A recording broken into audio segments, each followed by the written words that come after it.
Please direct your attention to the video boards.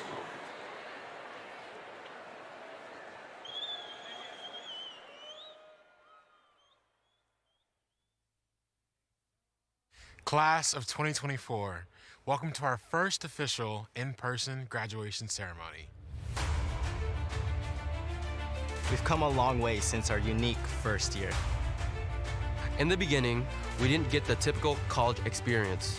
But during that time of uncertainty, when a pandemic disrupted our way of life, We adapted. We persevered. We thrived. and we rose to meet each challenge the Carolina way. We created connections in a time of disconnection. We remained curious and dedicated to our studies and research. We supported our Chapel Hill community. And eventually, We went from Small Fest to Fall Fest. From social distancing to socializing. From remote to rushing Franklin Street. We eagerly watched our community regain its vibrance. and through it all, We are still The University of National Champions. whether it's on the court, In the classroom, Or in our communities. Carolina prepared us to tackle challenges head on. not just to overcome, but to excel. to showcase the great moments through the bad ones. To face new chapters together. and as we take our next steps into the future, We know that no matter what comes our way, we can always call Carolina home. Go Heels.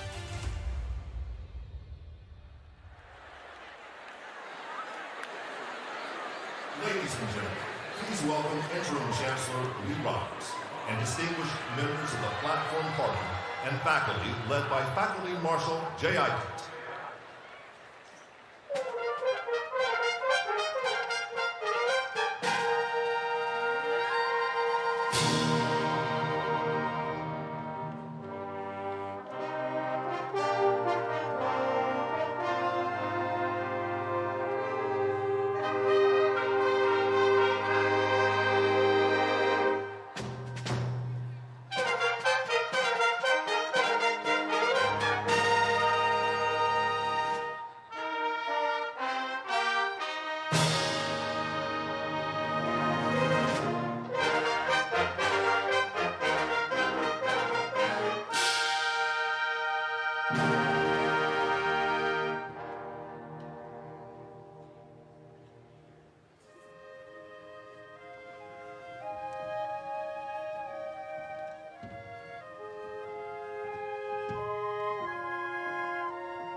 Good evening.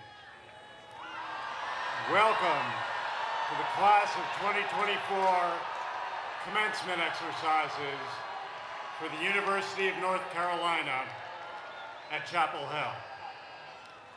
Please stand as cadets and midshipmen of the Army and Navy Reserve Officers Training Corps units at UNC-Chapel Hill present the colors.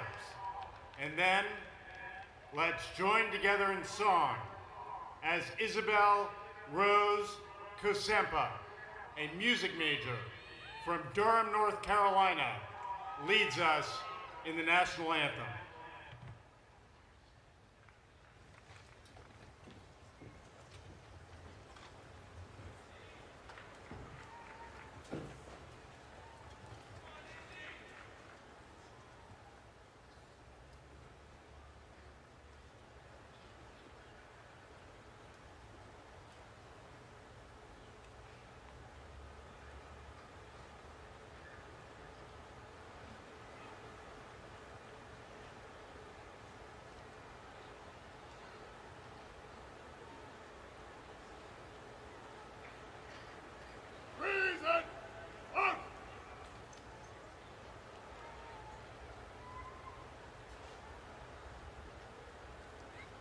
Oh, say, can you see by the dawn's early light what so proudly we hailed at the twilight's last gleaming, whose broad stripes and bright stars through the perilous fight o'er the ramparts we watched were so gallantly streaming, and the rocket's red glare, the bombs bursting in air, gave proof through the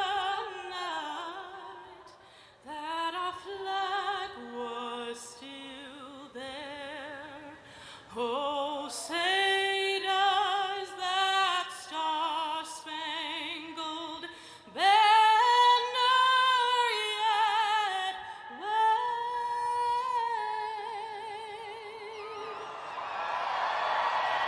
o'er the land of the free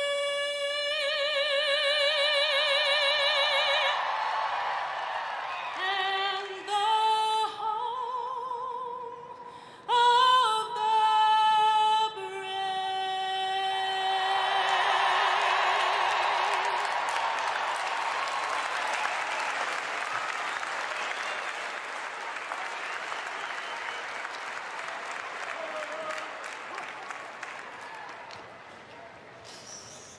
Please be seated.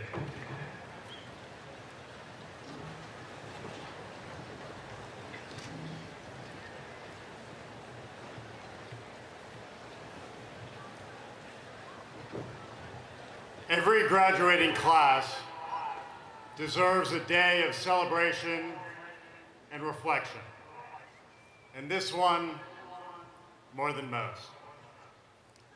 Many of you missed out on high school graduation, on the rights and recognition that normally mark the transition into college. You bore the brunt of the pandemic lockdowns. And then you found ways to rekindle public life at Carolina after it was brought to a standstill. And now you're here, standing in this gorgeous place and surrounded by people who so earnestly want the rest of your days to be full and fulfilling. I am one of those hopeful admirers, and I'm honored to stand with you. I've had the chance to meet with a wide range of graduates recently. First-generation students, student athletes, veterans, so many others. My wife Liza and I have a number of high school and college graduations in our family we know how important this ceremony is.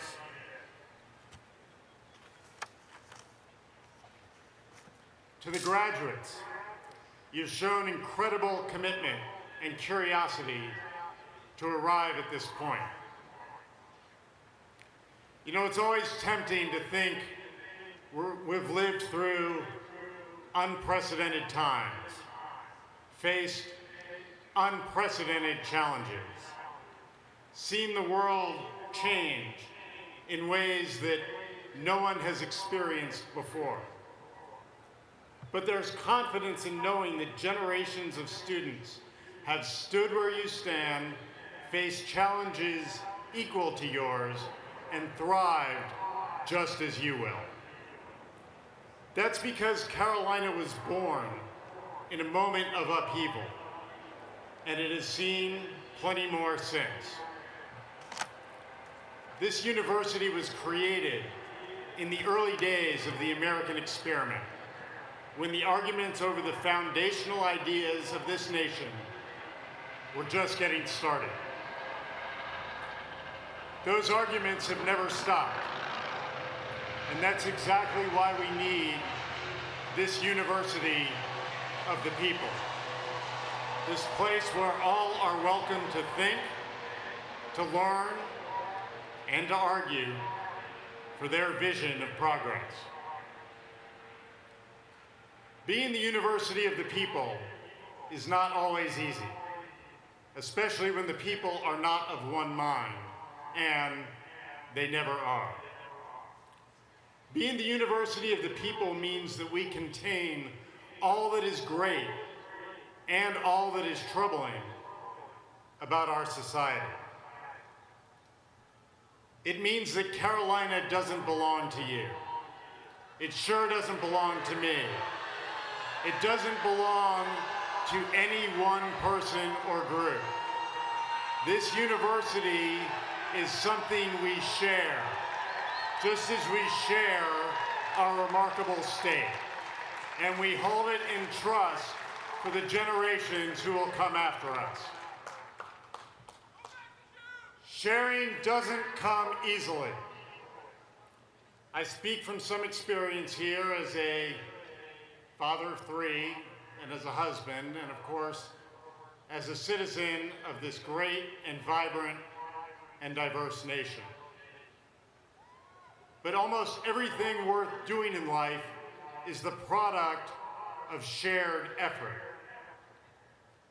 Your family, your professional achievements, your friendships, and your civic commitments.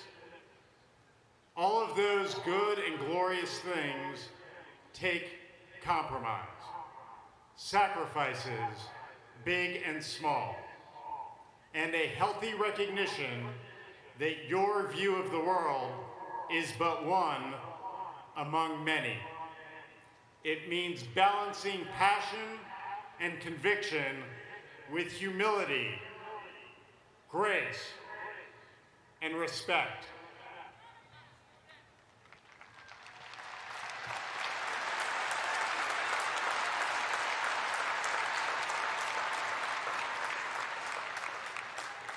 None of those things are simple, and we should all be willing to acknowledge when we're uncertain, when the right and righteous path is not clear. But you can do so with confidence. The confidence and certainty that your time here, the relationships you've built, and the skills you've gained have prepared you to enter a world of uncertainty. When Bill Friday was president, seeing the university through a period of great unrest in the late 1960s, early 1970s, he kept faith with our core mission. The university's job, he wrote, is to provide our students the knowledge, skills, and sense of purpose with which to live in this troubled world. That is the test we shall have to meet. That's as true today as it was then. You all stand here as proof that we're still meeting that test, and we always will. So, class of 2024, no matter where your next steps take you, take them confidently and leave your heel print on this world. Thank you.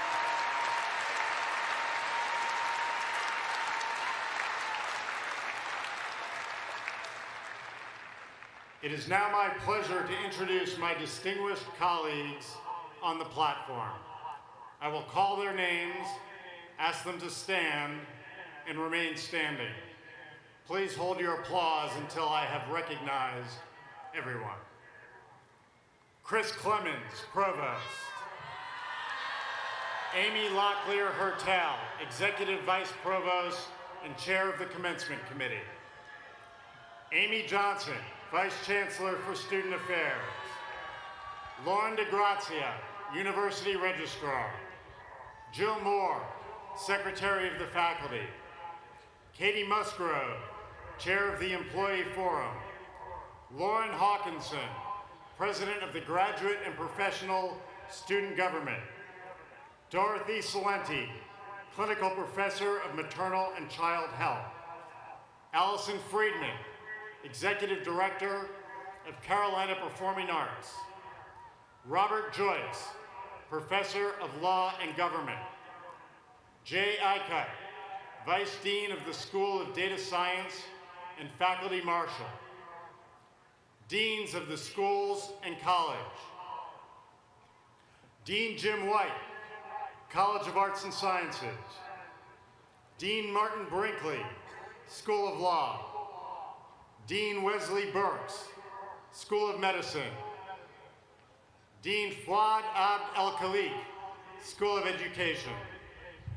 Dean Angela Kashuba, Eshelman School of Pharmacy. Dean Beth Mayer Davis, the Graduate School. Dean Mary Margaret Frank, Keenan Flagler Business School.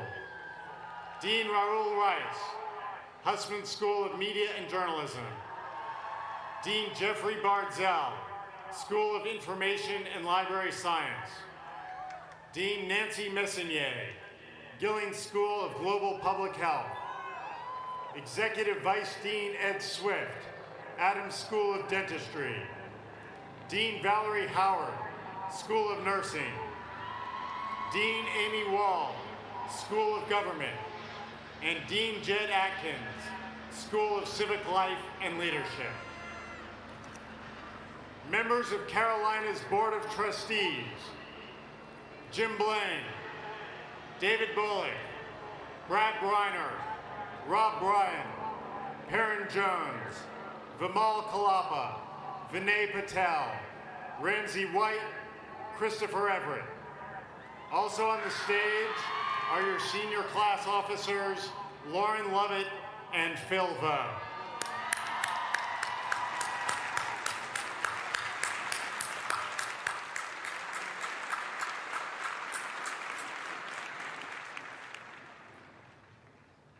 There are many constituencies that make up this great university, and with us today are representatives to bring greetings. Representing the Board of Governors is Governor Reginald Holley. Representing the Board of Trustees is Chair John Pryor. Representing Carolina alumni is President Veronica Flaspohler. Representing the faculty, Chair Beth Baraka. We begin with Governor Holley.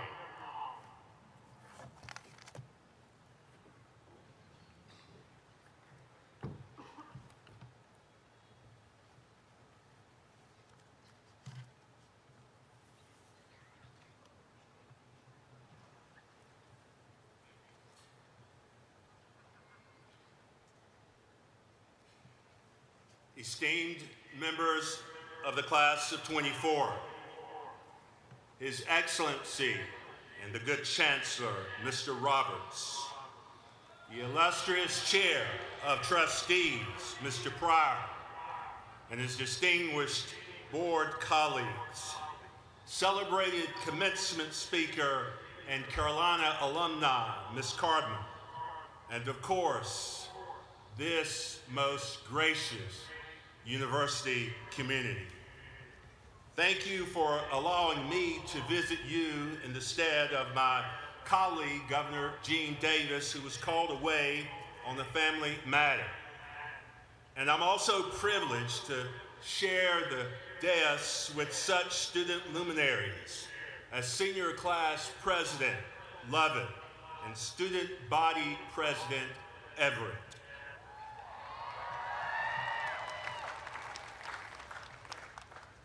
On behalf of the UNC Board of Governors and UNC System President Peter Hans, I come humbly to this magical place, the University of North Carolina at Chapel Hill, to offer greetings and stand in the great witness of this momentous occasion.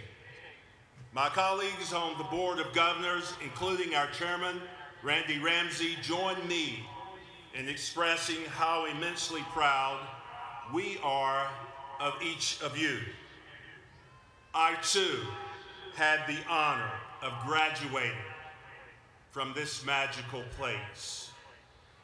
Being a member of this university community changed my life and the life of my family. In that way, graduates, although you and I have never met, as alumni, we are bound together as a part of this august and magnificent university community. As alumnus Charles Corral so eloquently opined, what is it that binds us to this place as to no other? It is not the well, or the bell, or the stone walls, or the crisp October nights, or the memory of dogwoods blooming. Rather, our love for this place is based on the fact that it is, as it was meant to be, the university of the people.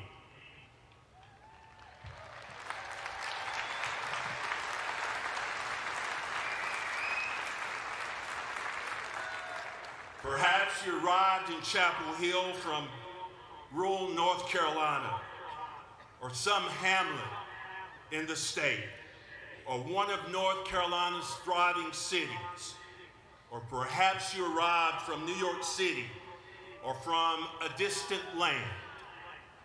Wherever you are from, this I know: you worked hard by day and by night, often under the inconveniences of life, to gain knowledge, to advance yourself and your family, to prepare yourself to make better your community, your state, your nation, and yes, this place called world.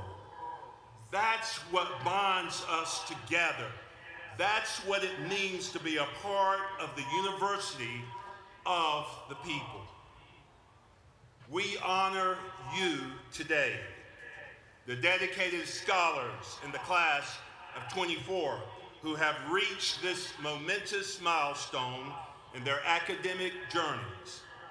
I view an academic journey as a marathon, and I take inspiration in wise words written long ago by King Solomon.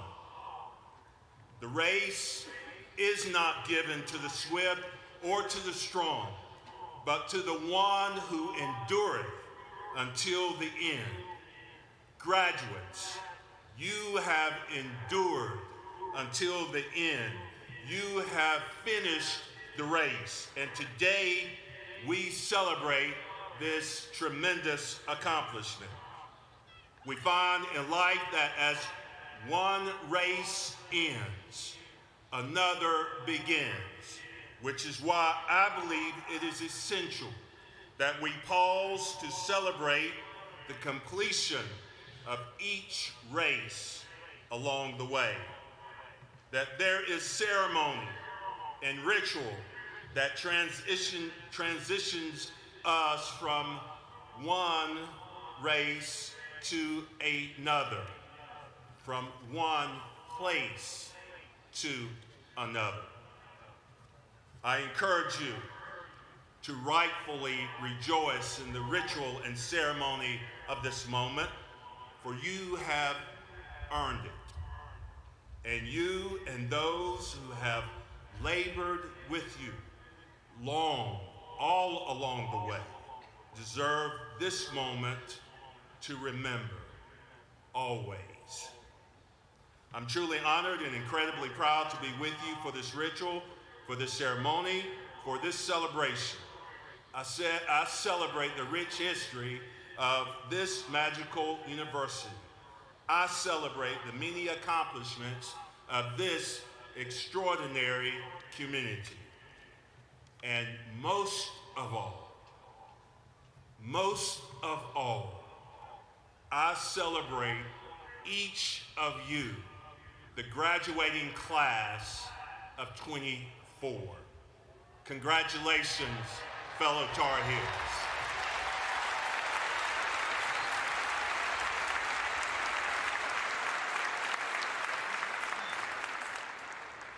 Oh, but I'm not finished yet.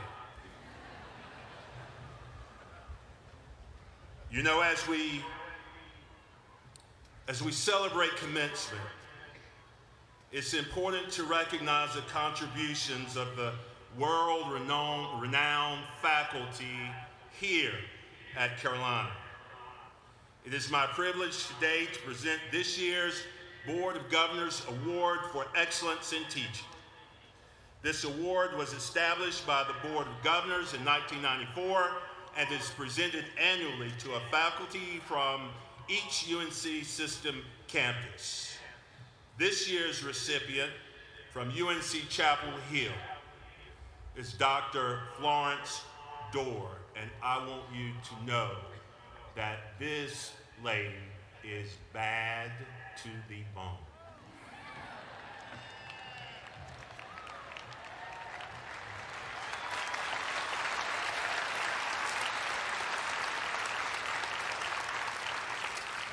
So if you will, good Chancellor, Mr. Roberts, good Dr. Dorr, if you will join me at the dais here. Indulge me just a moment as I present. Dr. Florence Dorr has been a faculty member in Carolina's Department of English and Comparative Literature for 14 years. She teaches in both the creative writing and literature programs, including a popular songwriting class that allows her to combine her twin passions for literature and rock and roll. In addition to being a scholar of American fiction, Dr. Dorr is also a gifted songwriter and vocalist who has released 3 records. 2 years ago, she launched Ink in the Groves Live, a traveling public humanities program that found her traversing the U.S. performing in rock venues and giving talks on vernacular music and civic belongings. A consistent thread in Professor Dorr's work as both a teacher, and let me add, a master teacher, and a musician is the high level of enthusiasm, creativity, passion that she imparts to her students. Professor Dorr, for your passion and yes, your commitment to students and to the art of teaching, we celebrate your outstanding professional achievements as you continue to inspire your students to achieve their goals inside and outside the classroom. Ladies and gentlemen, I present to you a professor, an educator, and a master teacher, bad to the bone. My honor to present the Excellence in Teaching Award to Dr. Dorr.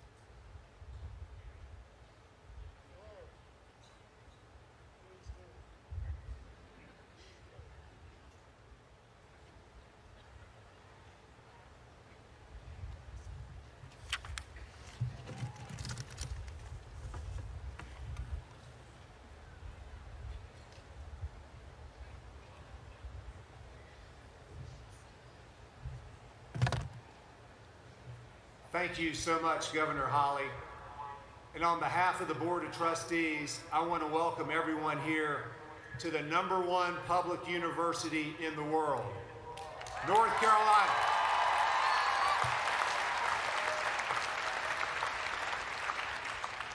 We're also fortunate to have the #1 university police department in the world. No. These are the people who keep everybody safe, and you should show them some respect. So let's have a round of applause for our university police.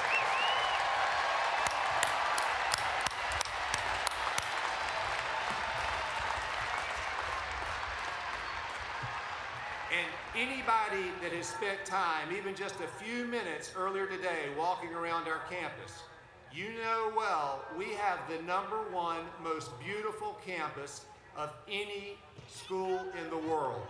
So please give a round of applause to all of our facilities and groundskeeping crews that have worked so hard to make this campus so beautiful.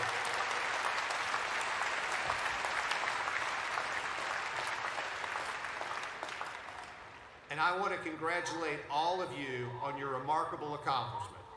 And as one who took 5 fun-filled years to get through as an undergrad, I'm very impressed with this accomplishment. I went straight to work after my last exam and did not attend my own graduation, so this is the first one I have ever attended. And how very fitting that is at night and at cocktail hour. The reason I was so excited to start my job and skip graduation is because I knew I had great mentors that I was going to be working with, I would learn from, and I wanted to be around, so I couldn't wait to start work. Those of you who are about to begin your careers in the work world will have a big advantage with a Carolina degree. It's respected all over the world. But to a great extent, your success will be determined by how hard you are willing to work and by who you work around. So here's one bit of advice for all of you, and if you don't remember anything that I say tonight, just remember this. In your job, whatever it is you choose to do, if you don't have a great boss or a great mentor that you respect and trust, and who in turn values you, sees potential in you, and wants to help you develop, then go find one.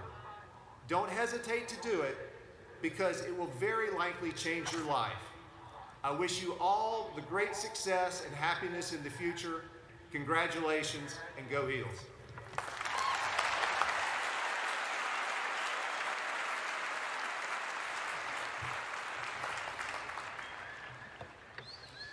Greetings, fellow Tar Heels and soon-to-be Carolina alumni. I'm Veronica Flass-Puller, the proud president of UNC's 180-year-old alumni association, now known as Carolina Alumni. I'm here to tell you that while the degree you've just earned is a remarkable achievement and something you should cherish, it's not the only life-changing thing you're taking away from your time at Carolina. There's something equally valuable and enduring that you'll bring with you from this day onward. Something just as likely to open doors and shape your life for the better. And that, of course, is the deep connection you now share with your fellow Tar Heels. Think of all the friends, the mentors, the teammates and classmates, the networks and relationships you've built during your time here.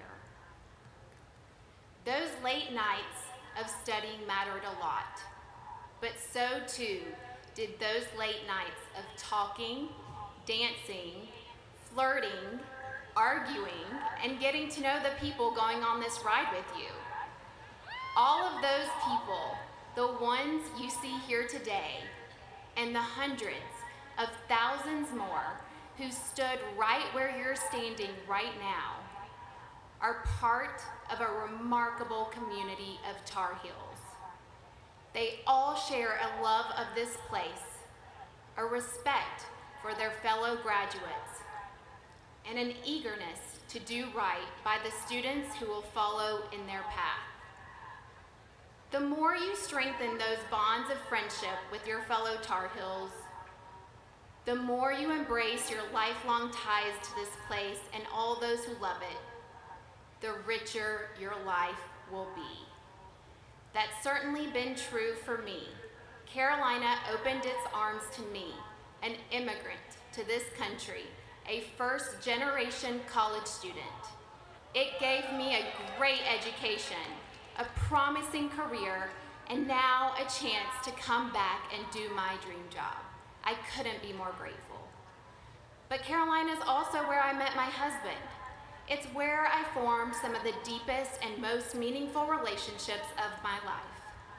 It's where I learned that good and important work almost always happens alongside other people. Every week, I meet Carolina graduates who are doing fantastically interesting things in the world and finding support from their alumni. I'm so excited for you to join them.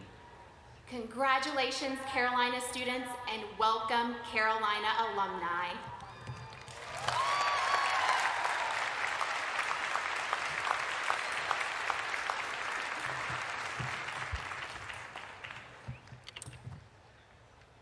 Good evening, soon-to-be Carolina graduates, family members, loved ones, and friends.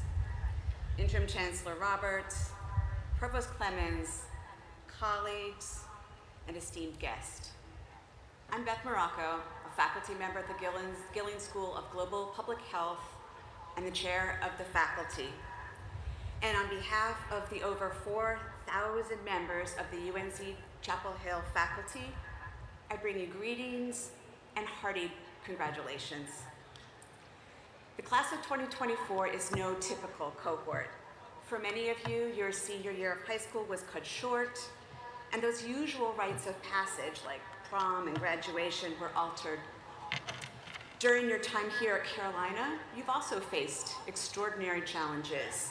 The worst pandemic in a century, tragic events here on our campus, a national and yet unfinished racial reckoning, and global violence and turmoil that has roiled campuses across the country.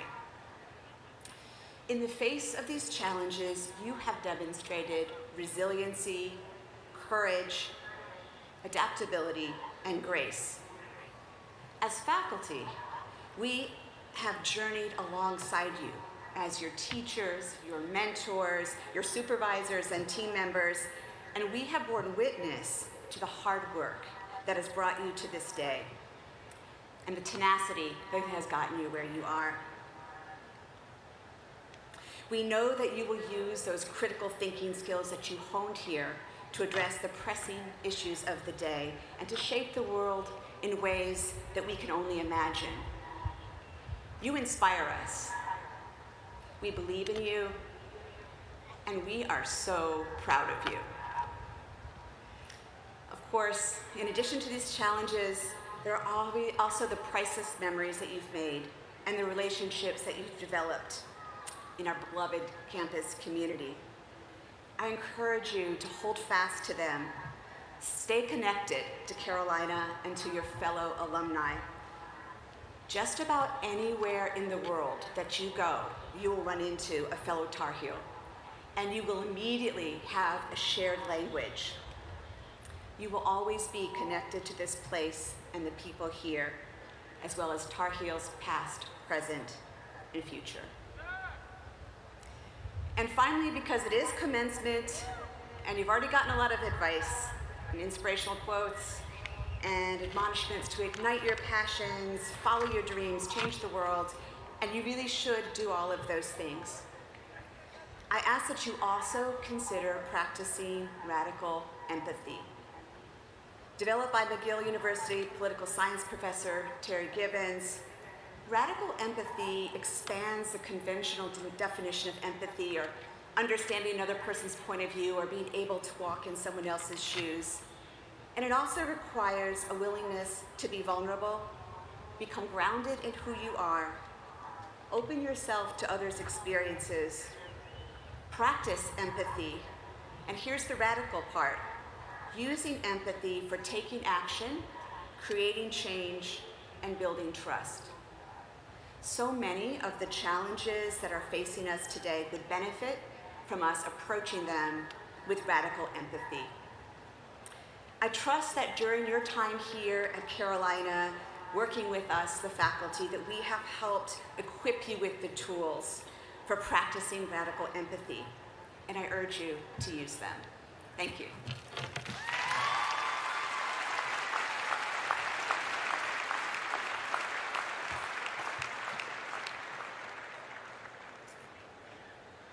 Thank you, Dr. Morocco. Zena Cardman is a NASA astronaut from Williamsburg, Virginia, who got her start at Carolina. Cardman earned a Bachelor of Science in Biology and Master of Science in Marine Sciences from UNC-Chapel Hill. And now she's in the middle of training for her first space flight.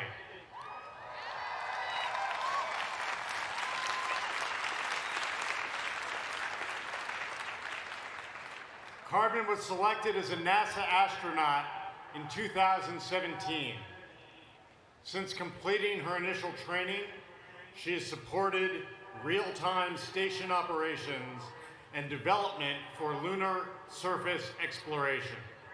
She will lead as commander of NASA's Crew 9 mission. Her 4-person crew will join the International Space Station later this year. They will conduct a wide range of operational and research activities during their long-duration mission. During her time at Carolina, Cardman was heavily involved in research of microbial systems, particularly in extreme environments. Her research took her all over the world, including the Arctic and the Antarctic, and we're extremely lucky to have her return to Chapel Hill before she heads out of this world. Please join me in welcoming your commencement speaker, Zena Cardman.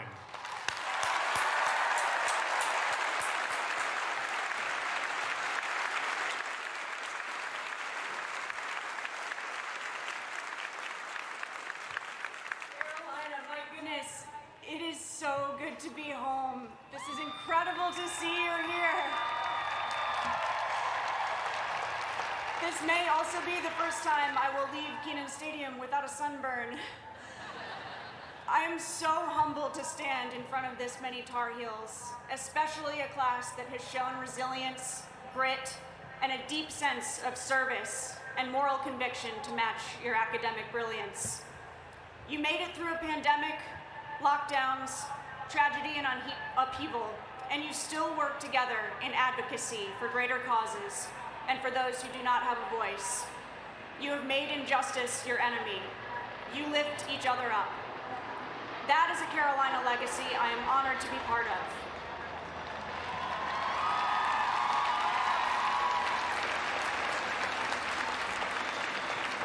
I am in awe, too, of today's honorary degree recipients whose contributions to the arts, human rights, and public service have truly changed the world on local and global scales. Class of 2024, you inspire me.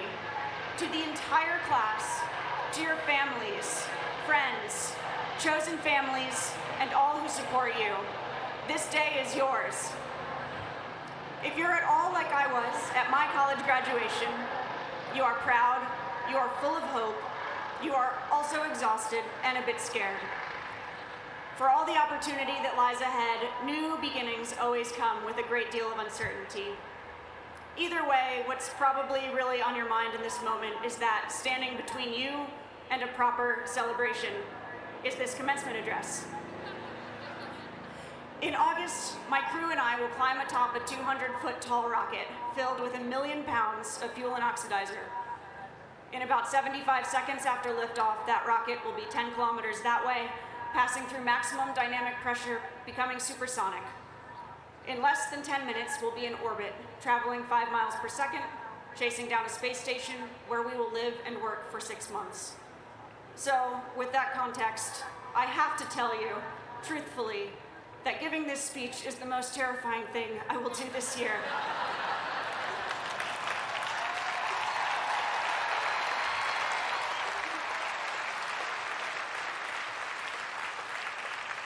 Carolina, I know you can accomplish great things because you already have, and you don't need my advice. I will only suggest that the definition of great things, of success or fulfillment, is entirely up to you, and the path won't always be obvious. The best journeys begin at Carolina, and mine did too.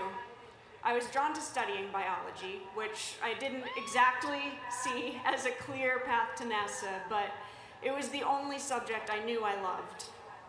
Even then, I kept getting distracted, spending arguably too much time in other departments or off campus, gathering experiences and really a lot of mud from a various obscure corner of the planet. I often assumed all of this was actually drawing me farther from a notional goal of someday flying in space. So at some point, I had to separate using that goal as motivation from letting the goal be my definition of success. I feel very lucky that despite, or maybe because of my unconventional academic choices, I got this opportunity to work at NASA and to be part of something much bigger than myself. I felt at home in my new job, but I still struggled to define what success or failure was going to mean for myself. As a student, the easy definition of success is graduating. As an astronaut, the easy definition is flying to space, but it can be a long wait. My first assignment came in the role of backup crew member.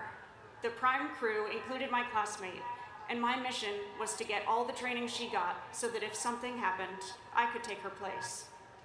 Some well-intentioned friends asked how I might plot sabotage so that I could fly, but those were hollow jokes. If your goal requires cutting down someone else to get there, you need a different goal.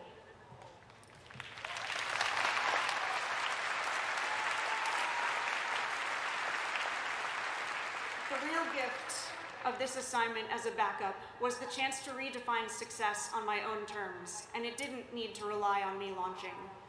In fact, my chosen definition of success in this case meant explicitly me not launching.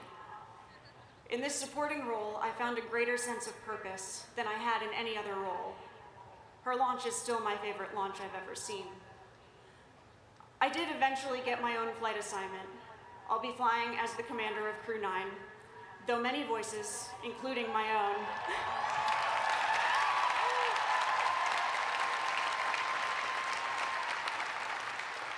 many voices have pointed out that I am young, I am a rookie, I am a civilian, I am not a test pilot, but I haven't allowed myself time to dwell on insecurities because there's so much to learn. Engineering systems, emergency procedures, robotics, launch vehicles, mechanical repair, spacewalking, and, most importantly, how to live and work together when the stakes are real. In my world, trust and empathy are critical technical abilities. Expeditionary skills like that can be practiced in the wilderness, and so NASA has long facilitated sending its crews on courses with NOLS, the National Outdoor Leadership School, in part because we understand the value of being uncomfortable together. I love the opportunity to build team skills through challenge like this, while also strengthening a relationship with the natural world and this planet that, as astronauts, we are working so apparently hard to leave. I had been on NOLS courses before, and it was the only training that I requested as must-have for my crew.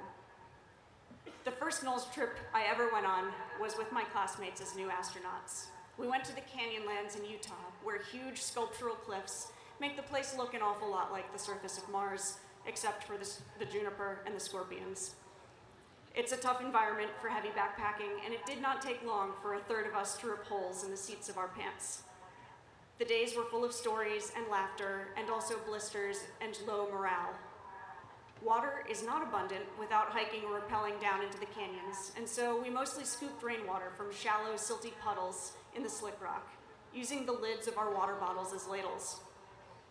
Sometimes, what you have been missing suddenly finds its way to you in overabundance, and indeed, we got caught one evening in an epic thunderstorm. We put on rain gear, which for most of us was a jacket and pants, except for my classmate Johnny, who had with him what I would call a tactical poncho. Johnny was a Navy SEAL earlier in his career. He's well acquainted with physical discomfort, an expert in the field, and the kind of person you can count on, no matter how early you've woken up, to somehow have already made coffee for his tent mates. That night after dinner, with rain still pouring down, we were hunkered under a rocky overhang, grumpy that our last pair of dry socks were no longer dry, just trying to stay warm. And there was Johnny, out in the rain, doing the dishes in his tactical forest camo poncho. He was holding the extra fabric of the poncho in front of him, using it to funnel an incredible volume of rain directly into the cooking pots. Caught in the light of a headlamp, he grinned and said, "Look at all this free water." It was such a pure moment, and one I think of often. In times of uncertainty and discomfort, choosing optimism and humor can change your whole mood in an instant. More importantly, it can lift an entire group. The effect you have on others is one of your most potent gifts. Your impact on the world comes from small moments like that one, simple daily choices integrated over a lifetime. My crew had our NOLS course in December, this time in the middle of Wyoming. The Continental Divide in winter is beautiful and chilly. There's plenty of free water, it's just all frozen. We slept in shelters carved with shovels from giant piles of snow. We cooked dinners on countertops made of snow, and we even wiped our butts with snowballs. I wish I was kidding. Unless you were feeling really fancy, and then you might use one precious and meticulously folded wet wipe.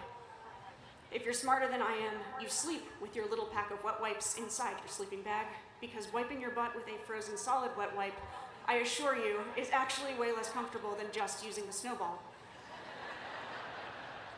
The easiest way to transport your stuff in an environment like this is hauling most of it on a sled, attached to your hips with a harness. As you walk, you drag the sled along with you, and its weight packs the snow beneath it. The next person in line follows your sled, and their sled in turn packs the snow just a little bit more. A trail starts to form behind you as you walk.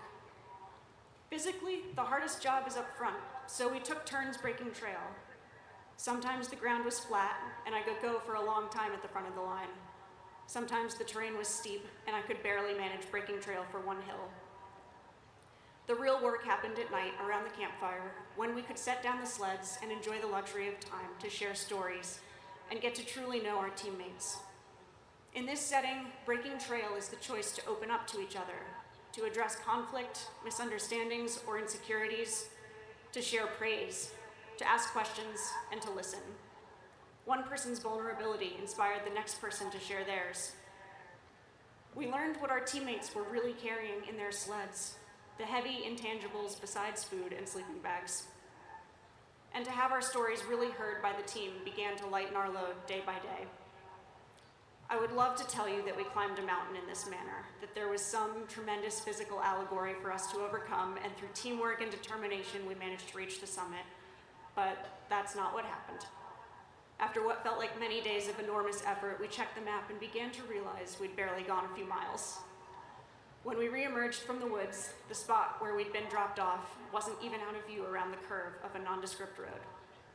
More snow has fallen since then, covering our tracks, and by the time we launch, the snow will have completely melted, and there will be no sign at all of what we did, except in the ways we changed each other. It was never about the distance or the altitude. It was about building trust and connection. I'm so grateful that I got to know my crew in that setting, and now I get to fly to space with my friends and my heroes.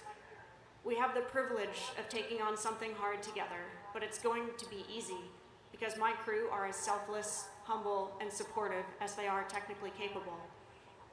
Our care for each other will define success for our mission to the International Space Station more than any spacewalk or experiment. I think the only thing that scares me now is having to eventually come home. Success is yours to define, and your team is yours to build. Even if you aren't sure what you want to become, you already know who you are. You know your values, what brings you joy, what questions make you curious. You know the people who matter to you. The most important things you'll do may not ever go on a resume and will often be thankless. My mom is in the audience today and can probably attest to that. She was a trailblazer and made the path easier for me.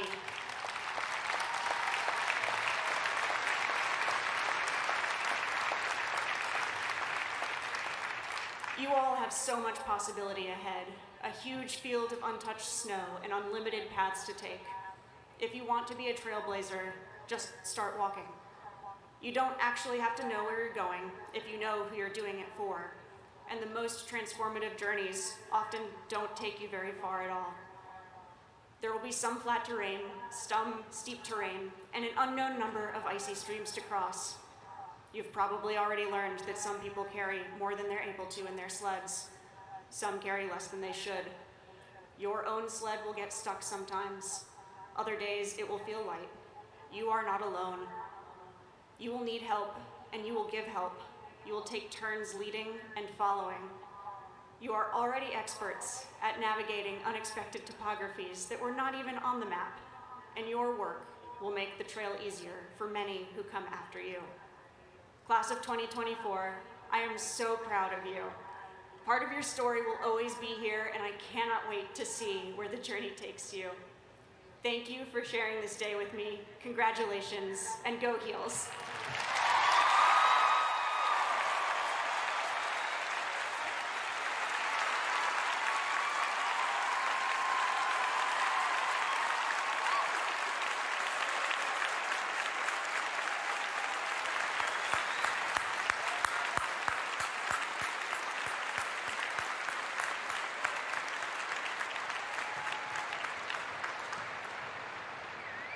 Thank you, Astronaut Cardman. Commencement is an opportunity for us to recognize extraordinary and accomplished individuals who embody the mission of this great institution and inspire us all. Each year, the faculty selects and the Board of Trustees award these individuals for distinguished service to the university, the state, the nation, and the world. Upon these individuals, we are privileged to confer honorary degrees in recognition of their exemplary achievement and impact. I call upon Provost Chris Clemens to lead the ceremony, and Jill Moore, Secretary of the Faculty, to come forward to read each citation.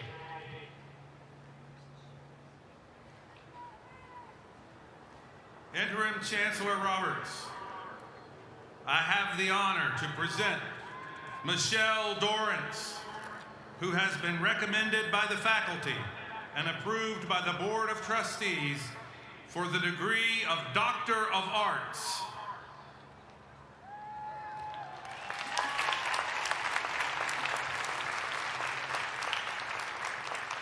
Michelle Dorrance is a world-renowned dancer and choreographer who has been described by The New Yorker as one of the most imaginative tap choreographers working today.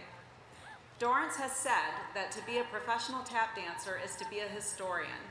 Her New York-based company, Dorrance Dance, honors tap dance's uniquely beautiful history and tradition in the enslaved and immigrant communities of America, while simultaneously pushing the boundaries of the art form technically, rhythmically, and conceptually.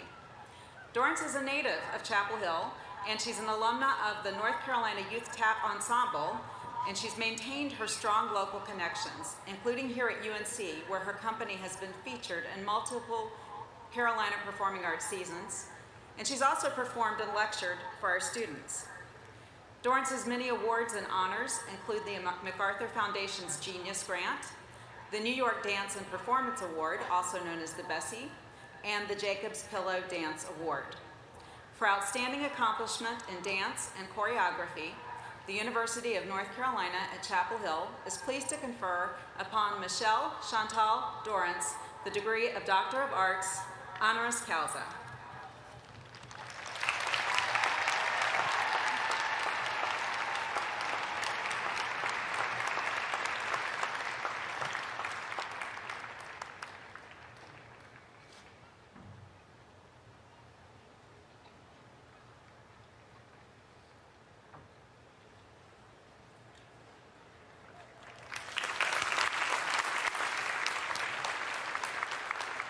Interim Chancellor Roberts, I have the honor to present Dietrich Epps, who has been recommended by the faculty and approved by the Board of Trustees for the degree of Doctor of Laws.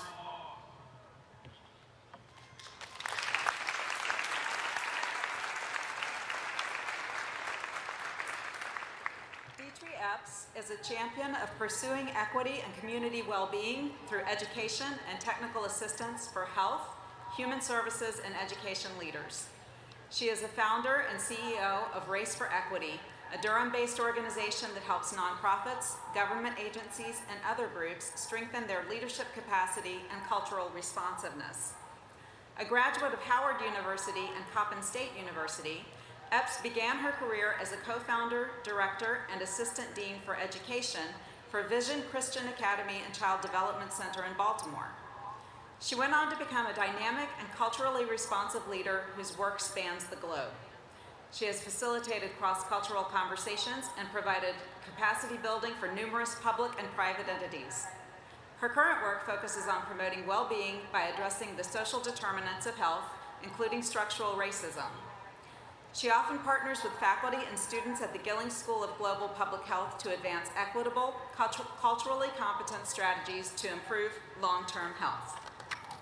For outstanding accomplishment in public health, education, and community service, the University of North Carolina at Chapel Hill is pleased to confer on Dietrich Allen Epps the degree of Doctor of Laws, honoris causa.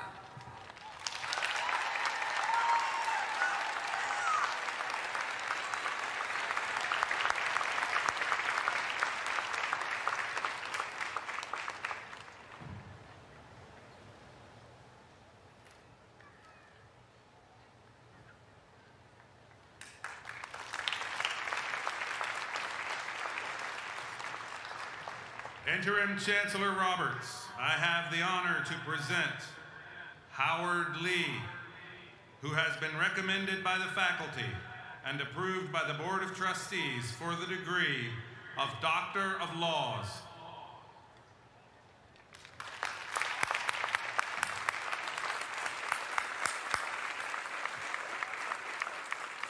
Howard Lee has rendered outstanding service to North Carolina for over 6 decades. The son of a Georgia sharecropper, Lee graduated from Fort Valley State College before earning a Master of Social Work at Carolina. In 1969, he was elected mayor of Chapel Hill, becoming the first African-American mayor of a majority-white southern city since Reconstruction.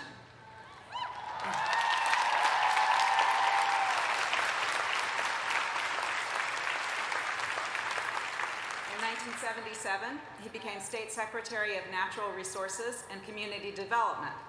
In that role, he sparked the idea for North Carolina's state-spanning Mountains to Sea Trail. Lee served in the North Carolina Senate for a decade. He later served as chair of the State Board of Education, a member of the Utilities Commission, and as first executive director of the North Carolina Education Cabinet. He has served on the faculty of both UNC and North Carolina Central University and as an administrator at Duke. Throughout his career, Lee has been a strong advocate for education. In 2008, he published his memoir, The Courage to Lead, One Man's Journey in Public Service, which describes how he survived the Jim Crow South and broke racial barriers to achieve prominence.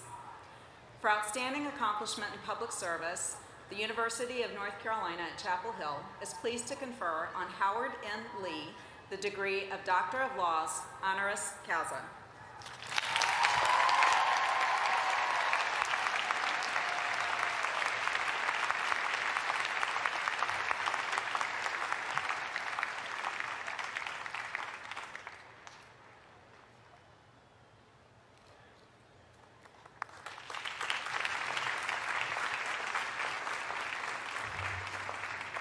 Interim Chancellor Roberts, I have the honor to present Richard Stevens, who has been recommended by the faculty and approved by the Board of Trustees for the degree of Doctor of Laws.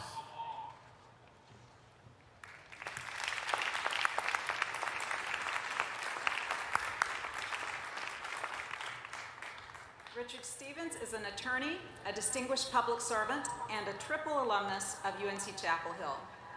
He served for 16 years as the Wake County manager, overseeing a time of significant growth. He was then elected to the North Carolina Senate. During his 5 terms as senator, Stevens was the senior budget leader and was known for working across the aisle to assure effective governance. Stevens' service to Carolina spans decades. He has served on the UNC-Chapel Hill Board of Trustees, including 4 terms as chair. He has also served as the chair of the UNC-Chapel Hill Endowment Fund, UNC-Chapel Hill Foundation, UNC General Alumni Association, and Board of Visitors for the UNC Lineberger Comprehensive Cancer Center. Scholarships at the School of Law and the School of Government have been established in his honor. In 2017, Stevens received the university's Distinguished Alumnus Award. His many other awards include the Alumni Association's Distinguished Service Medal and the William Richardson Davey Award. For outstanding accomplishment in public service, the University of North Carolina at Chapel Hill is pleased to confer on Richard Yates Stevens the degree of Doctor of Laws, honoris causa.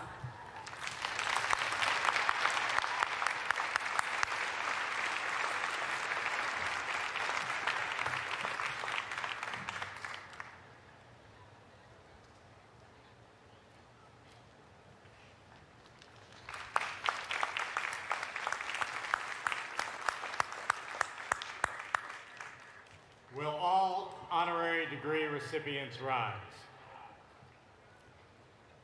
By virtue of the authority vested in the University of North Carolina by the State of North Carolina, and by the university entrusted to me, I hereby confer the said degrees upon you.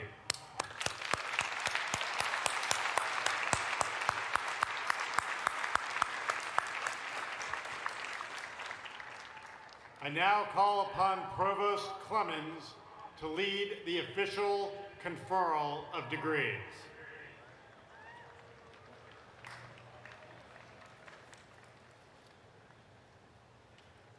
Thank you, Interim Chancellor Roberts. Let's take a moment now to recognize our outstanding undergraduates. These seniors are exceptionally accomplished students who exemplified the highest possible level of undergraduate scholarship.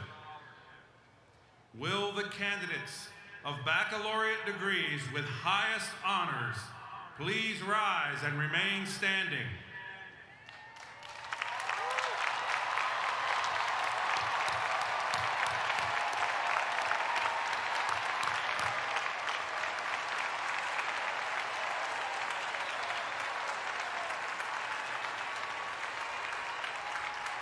Will the candidates of baccalaureate degrees with honors please rise and remain standing?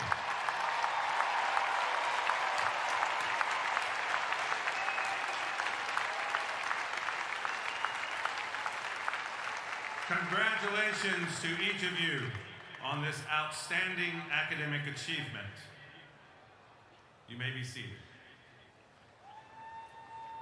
I now call upon the deans of the university in the order of the anniversary date of each college or school to present their candidates for doctoral, master's, and baccalaureate degrees. For the College of Arts and Sciences, Dean Jim White.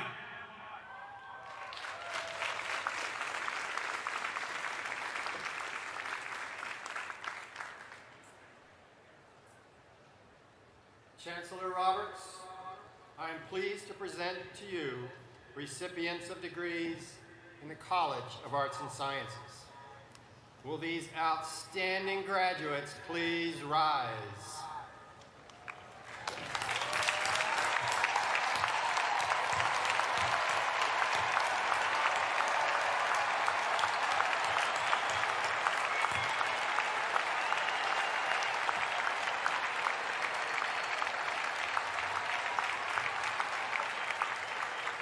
For the School of Law, Dean Martin Brinkley. Chancellor Roberts, I am pleased to present to you the recipients of degrees in the School of Law. Will these graduates please rise?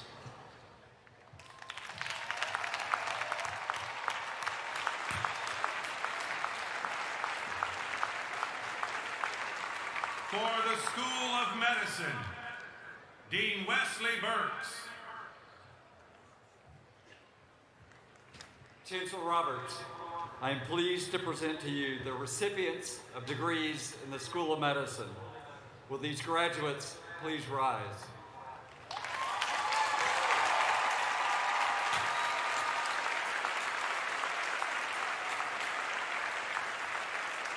For the School of Education, Dean Fuad Abdel-Khalik.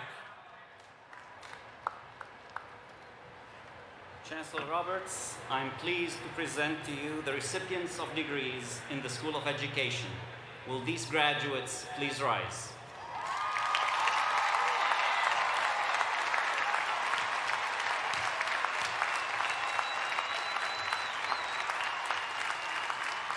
For the Eshelman School of Pharmacy, Dean Angela Kashuba.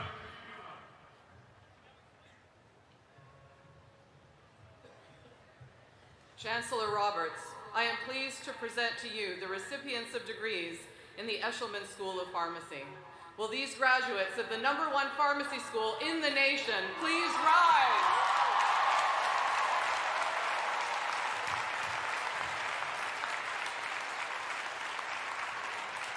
For the Graduate School, Dean Beth Meyer-Davis. Chancellor Roberts, I am pleased to present to you the recipients of the Master's of Professional Science degree and the new Master of Applied Professional Studies degree. Will these graduates please rise?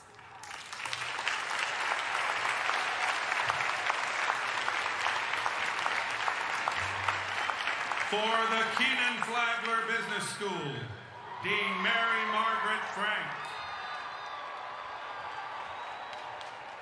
Chancellor Roberts, I am pleased to present to you the recipients of the degrees in the Keenan Flagler Business School. Will these graduates please rise?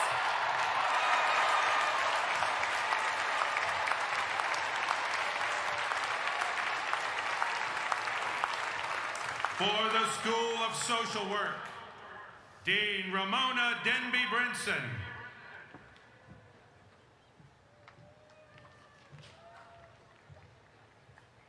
Chancellor Roberts, I am pleased to present to you the recipients of degrees in the School of Social Work. Will these graduates please rise?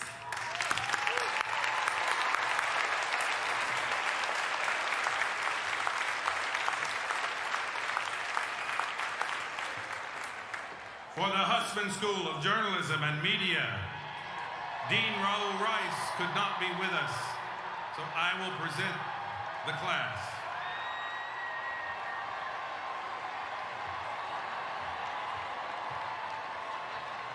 Chancellor Roberts, I am pleased to present to you the recipients of degrees in the Hussman School of Journalism and Media.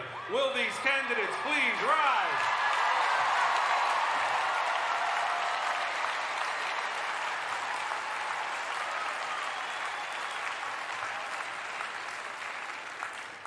For the School of Information and Library Science, Dean Jeffrey Barzell.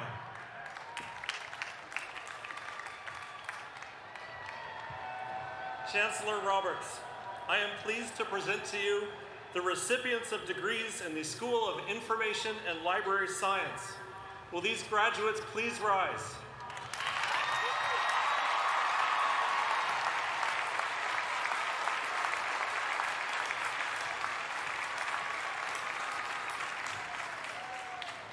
For the Gillings Global School of Public Health, Dean Nancy Messonnier.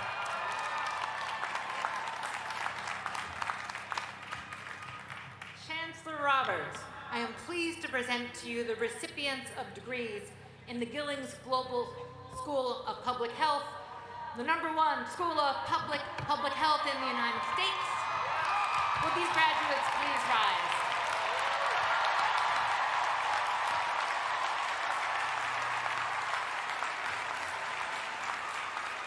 For the Adams School of Dentistry, Executive Vice Dean Ed Swift. Chancellor Roberts, I am pleased to present to you the recipients of degrees in the Adams School of Dentistry. Will these graduates please rise?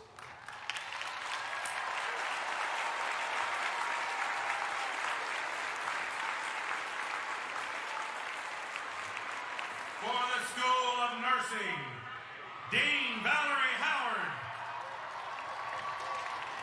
Chancellor Roberts, I am pleased to present to you the recipients of degrees in the most trusted profession from the School of Nursing. Will these graduates please rise?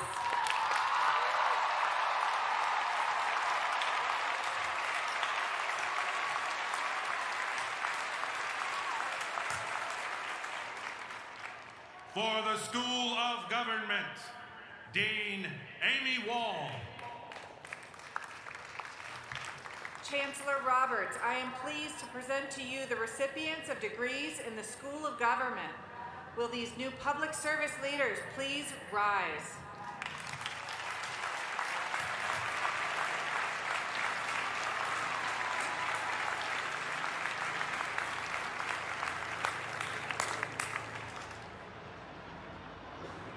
Will all degree candidates please rise?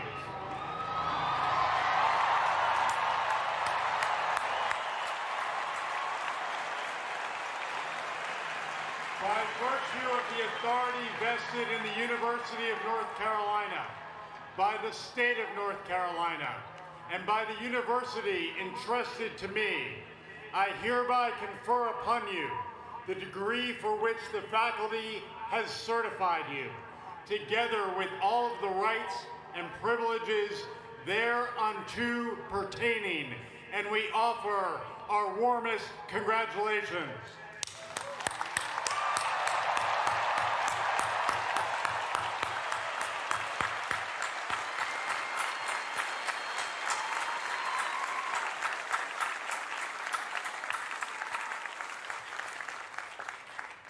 Please be seated.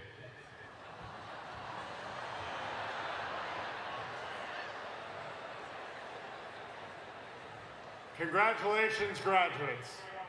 You now join the nearly 357,000 living alumni of the University of North Carolina at Chapel Hill, a worldwide family you'll belong to for the rest of your lives.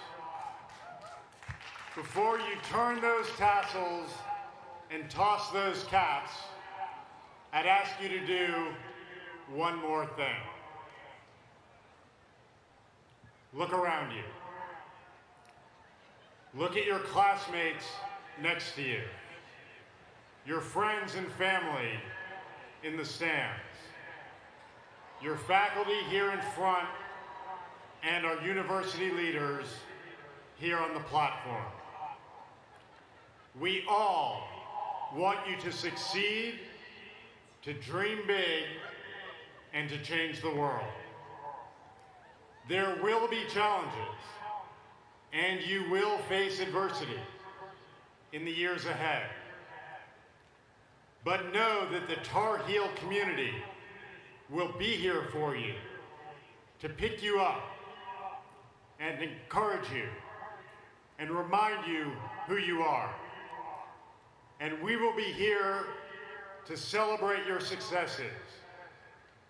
You are Tar Heels forever.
I want to thank all of our staff and support teams across many departments who have worked tirelessly to make it possible for us to gather here today. Please join me in a round of applause for these dedicated Carolina employees.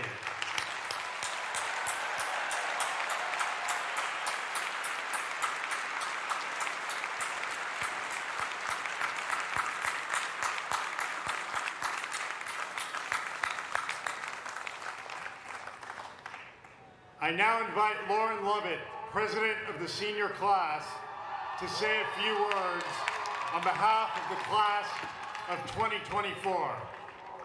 Congratulations, and go Heels!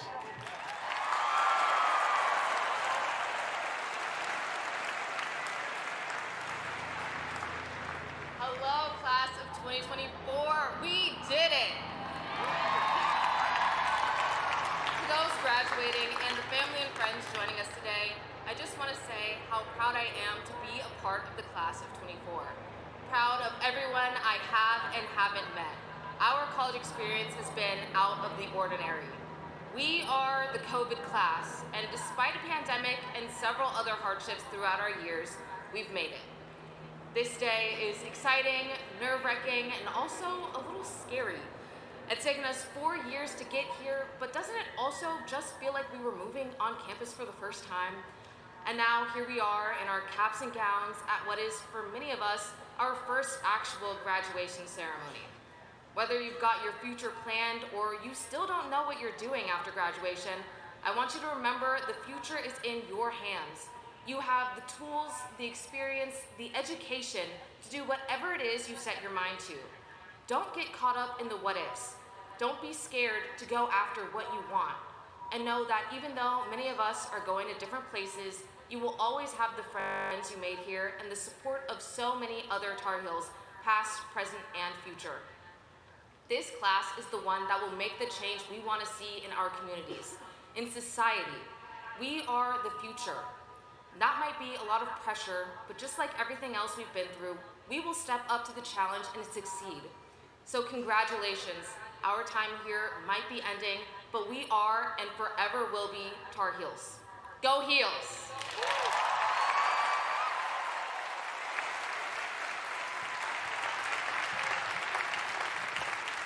But before we close today's ceremony, I would like to introduce the UNC Cliffhangers, who will perform Carolina on My Mind.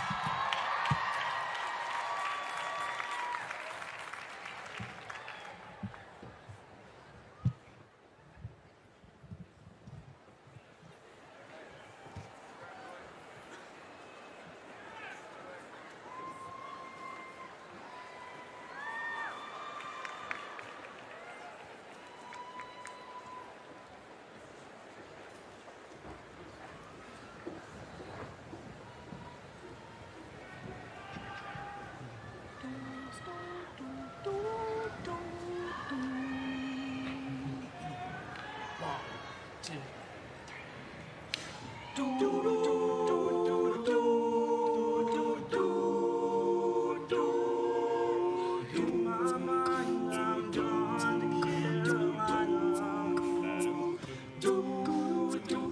you see the sunshine? Can't you just feel the moonshine?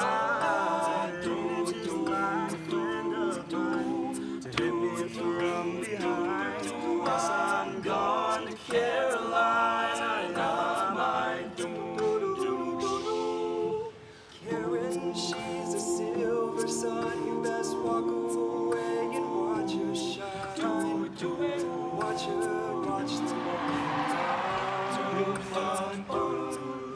a silver tear appearing now, and I'm crying, hey, 'cause I'm gone to Carolina, my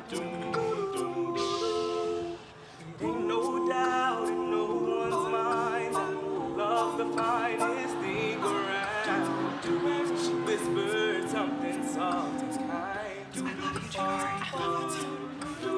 Hey babe, the sky's on fire and I'm dying, and I'm gone to Carolina in my mind. I'm gone to Carolina. Can't you see the sunshine? Can't you just feel the moonshine? Ain't it just like a friend of mine to hit me from behind? Yes, I'm gone to Carolina in my mind. Dark and silent late last night, I think I might have heard the highway calling. The geese in flight and dogs are biting. And all the signs that might be on and say I'm going, I'm gone to Carolina in all my the holy host of fathers standing around me. Still I'm on the dark side of the moon, and it feels like it goes on like this forever. You must forgive me. I'm gone to Carolina in my mind. I'm gone to Carolina. Can't you see the sunshine? Can't you just feel the moonshine? And it's just like a friend to hit me from behind. I'm gone to Carolina in my mind. Gone to Carolina.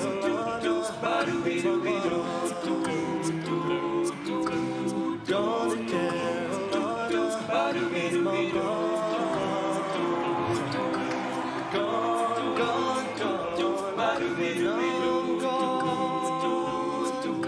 Say nice things about me when I'm gone. Won't you carry on without me when I'm gone?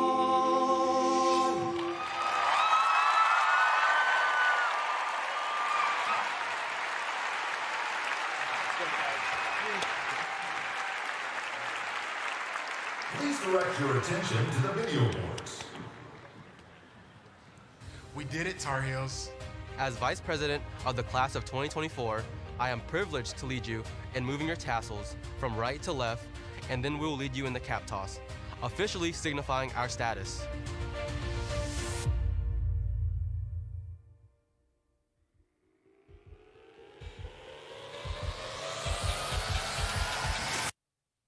Now, get up. And get excited. The countdown to our cap toss starts now.